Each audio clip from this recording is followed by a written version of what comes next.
Welcome back, everybody. We're on location in Hollywood with Bruce Campbell. I've been interviewing Bruce, I was thinking, what, 20 years now? Because wasn't it 85 or 86 when you guys were promoting Evil Dead 2? It was probably fall or something like that of 86. Yeah. Yeah. So spring of 86, actually. Unbelievable. Yeah. Almost 20 years then coming up in the... Yeah, quit following me around. Yes, speaking of following you around, and I always like to publicly thank you for inviting us down to New Zealand and Australia, because it opened up a whole new world for us.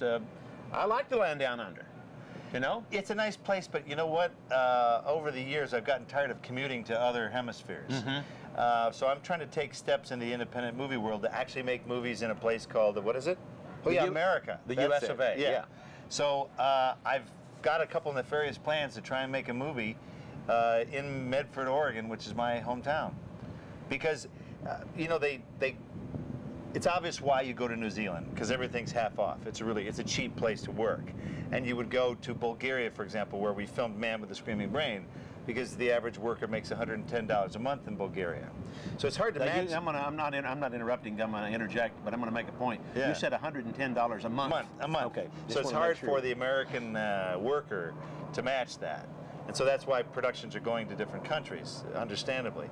But I want to do it so we can make a few tweaks in how you make your movie and where you spend your money, and try and do it here in the States, because states now are starting to cough up some of the incentives that other countries have. So Oregon, for example, if you spend $1 million in Oregon on a movie, they'll give you $250,000. Cash on the barrelhead. They'll give you 25% discount. It's a rebate. When did this come about? I haven't heard about this. Very recently.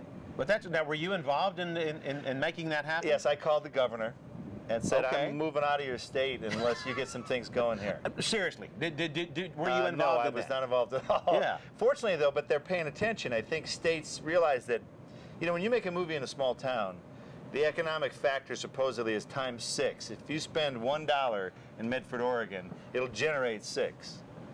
Because movies they do weird things. It's like your town is growing by 30 or 40 people because you're using hotels, food, catering, your crew is buying stuff, housing, restaurants, bars, and then not to mention what the movie needs that they would rent. They would rent anything from old cars to, they'd buy clothes. They're hiring local people, local artisans, local craftsmen. So it's a good business for a town. So more and more states, like California, should wise up and lay the money down, because if you make a movie in British Columbia, where a lot of, you know, movies are shooting in Vancouver, they give you a rebate based on what you spend in their province. Well, I was in Vancouver a few years ago.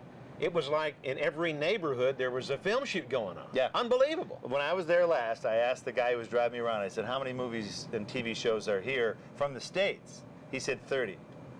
There were 30 in operation in Vancouver. So if America wants to get production back, they're going to have to tap dance pretty fast.